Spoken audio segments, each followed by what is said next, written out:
Hello, everybody. Welcome to today's edition of Flashback. How do you do? I'm Alford Hitchcock, and I want you to know about my latest motion picture, which will be coming soon to this theater. It is called The Birds, and for that reason we thought it would be appropriate if a bird informed you about the details. Go ahead. Alfred Hitchcock's The Birds stars Rod. On second thought, perhaps it would be more appropriate if I gave you the details. Alfred Hitchcock's The Birds stars Rod Taylor, Jessica Tandy, and Suzanne Plachette, and introduces Miss Tippi Hedren.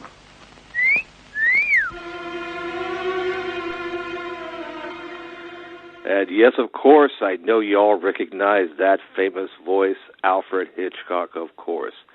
And that was, of course, one of many trailers that he did for his 1962 film, The Birds.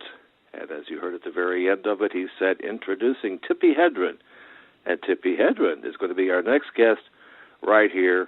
Now, as many of you probably know, the story of The Birds and the behind-the-scenes story of The Birds is well known in Hollywood lore, so we probably won't spend a lot of time talking about that.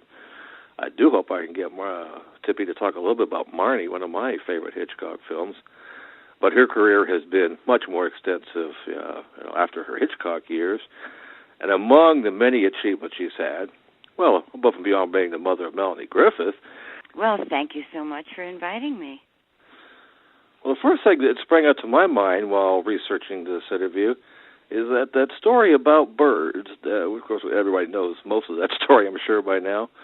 They're making a movie about that now, the BBC, where I guess an actress named Selena Miller is going to be playing you. Yeah, I had the very, very good fortune that Sienna Miller, who lives in England, coming to the United States, I guess she was receiving a humanitarian award from something. And so we had an opportunity to spend about 3 hours together out at the Shambhala Preserve. And we hit it off just beautifully. It was just wonderful. And she was very anxious to learn about my life when I was young, and my parents and the morals and all of the good things my parents gave me with dealing with life and all of those kinds of things. But anyway, I'm going to be going to London in a couple of weeks to there's going to be an orchestra doing a concert of some of the Hitchcock music, that sort of thing. But anyway, Sienna is I'm so looking forward to this performance. It's hard to get a story across in an hour, a couple of hours, whatever the movie is going to be. I haven't seen any of it yet, so I'm very excited about that. And if we haven't mentioned it before, folks, it's called The Girl. How did they come up with that title? You know why it's called The Girl? Nope. Why the title? It's because that was what I was called when I was not in favor. Oh, by Mr. Hitchcock himself, I'm guessing. Yes. Have you seen the script? Do you know how accurate it is, despite its I worked with the writer.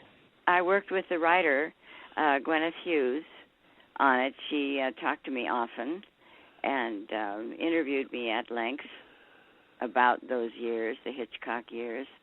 And I was very pleased with the script, but it's also up to the director as to the emotional content of it. And, Another thing I've noticed in my research is that you seem to have a very ambivalent relationship with Hitchcock. And on your 80th birthday, you got a tattoo of a pen that he gave you? Well, on the 80th year, and yes, when I went under contract to him, which was through the that commercial that I did, the Seago commercial. He found out who the girl was, where she was, and it was me. And anyway, anyway, he and his wife decided to find out who the girl was, where she was, and I had just moved out to California, and which made it very easy for everybody. And the first meeting I had, it was on a Friday, the 13th of October, when I received a call from the executive at Universal. And he said, a producer is interested in you. And I said, oh, great, who is it? And he wouldn't tell me. And he said, would you come over and meet with me? So I did, and he wouldn't tell me then. And all weekend long, I was wondering, who is this person? What is going on here? And Monday I went back to pick up the film that I had left of about 12 or 13 different commercials and my photo book. And nobody, I was introduced to 4 or 5 other executives. Nobody would tell me who it was. Tuesday morning, I was asked to go to the very large talent agency, MCA, and it was then that the agent, Herman Citron, told me that it was Alford Hitchcock who wanted to sign me to a contract. If I agreed with the terms, we would go over and meet him at the studio. And that's how it all happened. So anyway, during the course of my first couple, about a month, 3 or 4 weeks, we did an extensive screen test. We did scenes from Catch a Thief, Rebecca, and Notorious, 3 entirely different women. Mm-hmm. And after that, I was invited to Chasen's restaurant with the Hitchcocks, and Lou Wasserman joined us, head of Universal at that time. Mm-hmm. And Mr. Hitchcock placed this beautifully wrapped package in front of me, a beautiful box in front of me, a little small box, and I opened it, and it was a pin of gold and seed pearls of 3 birds in flight. And I looked at him, and he said, we want you to play Melanie Daniels in The Birds. That was after the screen test had taken place. I never expected to do a film right away. I thought I would be doing the television show, the weekly television show Hitchcock Presents, which was it's a great show. Yes, it is. And Hitchcock sat there looking very pleased with himself. So then the work began, and Hitchcock was not only my director, he was my drama coach, which was, what could be better? Oh, really? Did you know at the time he was not just thinking in terms of you for one film, but for grooming you as an actress that he would be using again and again? Well, that's what the intent was.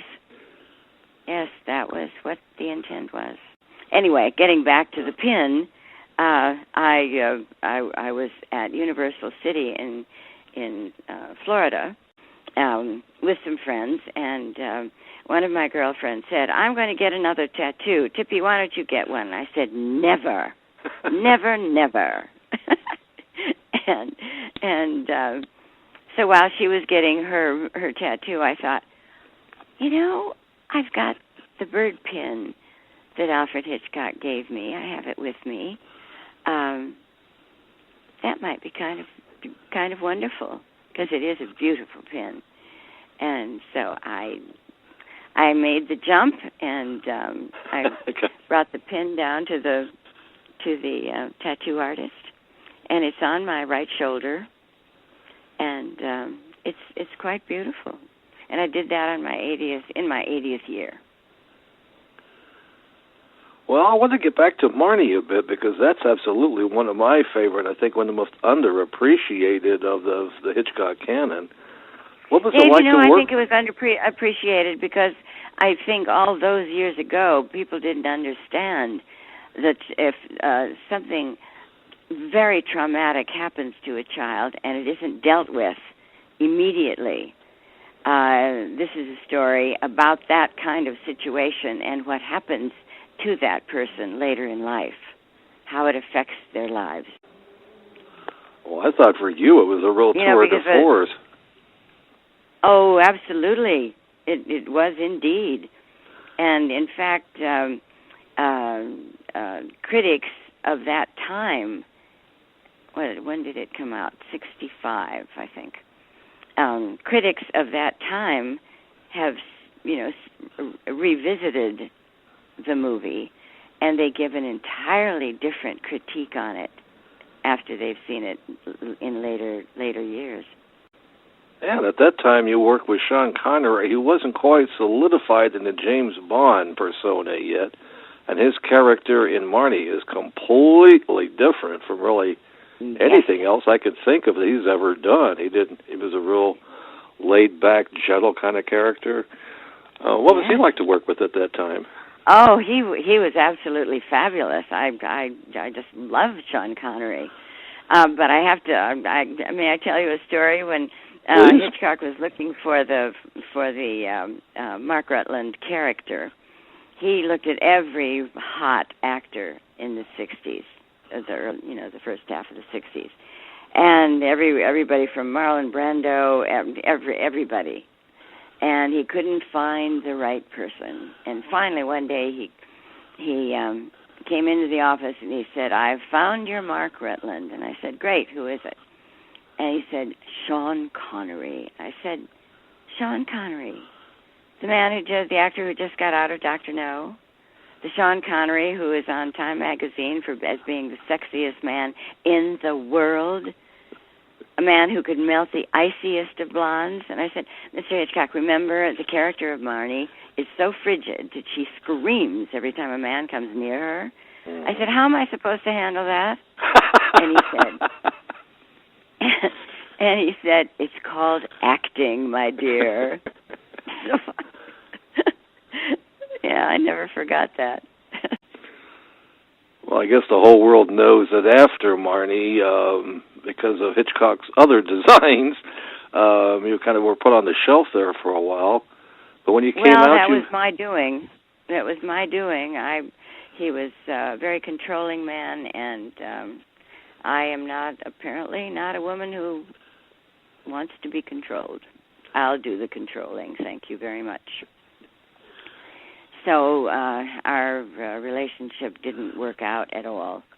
And I said I wanted to get out of the contract, and he said, "Well, you can't because you have your daughter to support. Your parents are getting older." And I just said none of the people who love me would want me to be in a situation in which I'm not happy. I want to get out of the contract because demands are made of me that it was just abhorrent. And so he said, "Well, I'll ruin your career." And he did. He kept me under contract, paid me my $600 a week for almost, I think it was a year and a half. And, by the time I got out of the Birds and Marnie, I was hot in Hollywood, as the expression goes. And all different producers and directors wanted me for their films. The one that and I wouldn't even know anything about it because all he did was he said she isn't available. And, it was, I would hear later about directors and producers that had wanted me for their films. And the one that hurt the most was Francois Truffaut wanted me for one of his films, and Hitch said she's not available. Well, when you did come back out, that was in 1969, and you worked for another eminent British director by the name of Charlie Chaplin. What's the story behind the Countess of Hong Kong? Countess of Hong Kong, yeah. I received a phone call from London from the producer of the Countess of Hong Kong, and he said, "Charlie would like you to come over to do this movie." And I said, "Oh, great, send me a script." And he said, "Well, no, we're not letting any scripts out." And he said, "But I'll tell you the story, and I'll tell you about your character," and which he did. And I thought, and it was with Marlon Brando and Sophia Loren and Charlie's son. And, so I said, "Oh, all right." How could you possibly go wrong? Yeah, what could possibly go wrong? So Marlon and Sophia and I all accepted the movie without reading the script. And, it was a kind of silly little story, but certainly an incredible time to work with all of those genius in the film industry. It was just an awesome time for me. What was it like with Brando but and I have Lorraine? to tell you, Marlon Brando did not appreciate being directed by somebody showing him how to do it. He did not. He wanted to quit. And how about Sophia? How did she adapt to things? Oh, she was wonderful. I love Sophia Loren. I just absolutely love her. We had a great time, and Melanie came over to stay with me for a while, and she and Sophia had so much fun together. Just so By the way, fun. folks, if you don't know who she means by Melanie, that's her famous daughter, Melanie Griffith. Yes, it is. My beautiful daughter. My beautiful, talented daughter. So, well, after Countess, you kind of left the stage for a while, and then what were you doing in the 70s and 80s? Well, I did 2 films in Africa, sort of back-to-back in 1969 and 1970. And during that time, and they both had wild animals in the stories. During that time, environmentalists were telling the world that if we, people of the world, didn't do something all those years ago, and this was 1969 and 1970, that if we didn't do something to stop the demise of the wild animals by the year 2000, they would be gone. And so we started hearing about the plight of the whale, the panda, the tiger, the elephant. And my then husband, who was a producer, while we were in Africa, we thought, let's do a movie about the animals in the wild. And we were kicking around ideas as to what should we focus on one animal? Should we focus on maybe a pride or a group of animals, or whatever the species might be called in a group? And that answer came very quickly when we went on a photo safari to Mozambique. And on the Gorongosa Game Preserve, there was a house that had been abandoned by a game warden because it flooded during the rainy seasons. And the game warden moved out, and a pride of lion moved into that house. It was the most awesome sight you could ever see. It was a 2-story house, and it had verandas on it. And the lions were sitting in the windows looking like grand portraits, and they were going in and out the doors, and they were napping on the verandas, and the cubs were playing out in front. I mean, the scene I have in my head is so incredible. I wish everybody could have seen this. And my then husband and I looked at each other and we said, bingo, perfect movie set. And animals of which most people are fascinated with, thinking they should be worshipped from afar, which is brilliant, or they might be scared to death of them, which is smart, or they want to hug them and coochie-coo and tickle their tummies, which is not a good idea. That's not on my list of things to do, I have to admit. So anyway, when we got back to the coast of California, the script was written, and living in this house in Mozambique, there must have been 25, 30 lions of all sizes. It was the largest pride of lion ever to be known, and so that's the way the script was written. We were going to have Hollywood acting animals, have a 9-month shoot, over and out, and none of those things worked.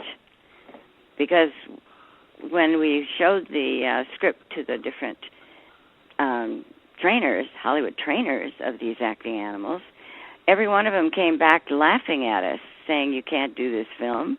And we said, and why not? He said, because of the numbers that you have working in different scenes, the numbers of animals. And we said, well, that's the way they live in Africa.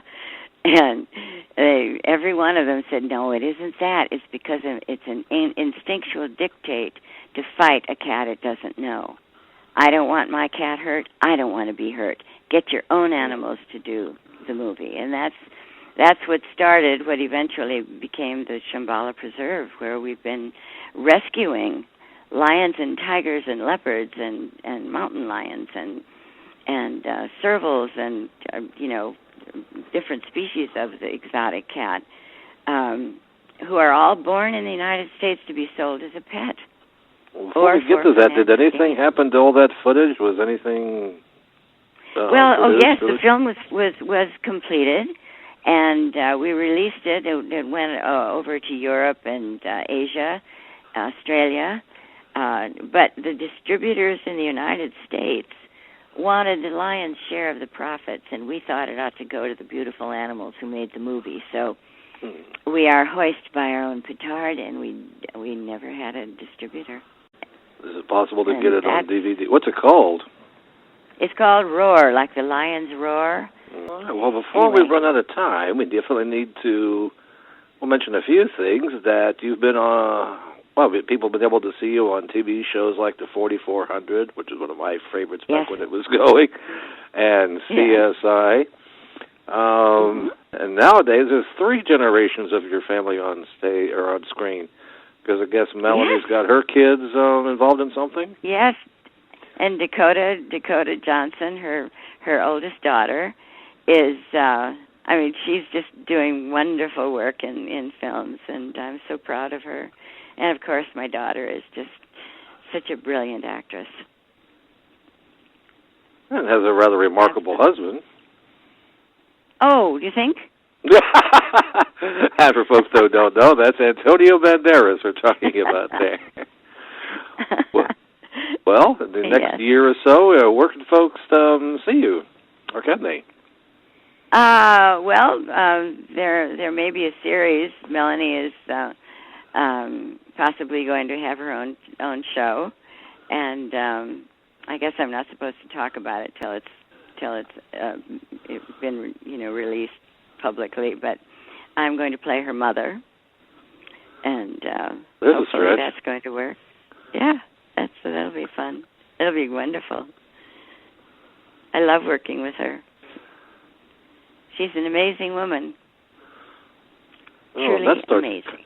When that starts to come together, maybe we'll get Melanie on to come and talk about her new show and working with Mom and the kids, and sounds like it'll be a lot of fun. And my grandson has a wonderful singing voice, and he writes his own songs, and he plays the different instruments. He's wonderful with the guitar, and he has somebody else who sings with him, and they're called the Moonshines. And he's such a talented young man. Alexander Bauer is his name.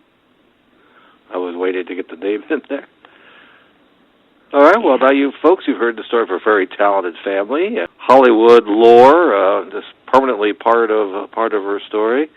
And you'll be able to, well, I guess it'll be on the BBC, but they tend to rerun their stuff here in the States. And we all look forward to that. All right, well, I guess there's only one thing left to do, and that's to say a very gracious thank you to Miss Tippi Hedren.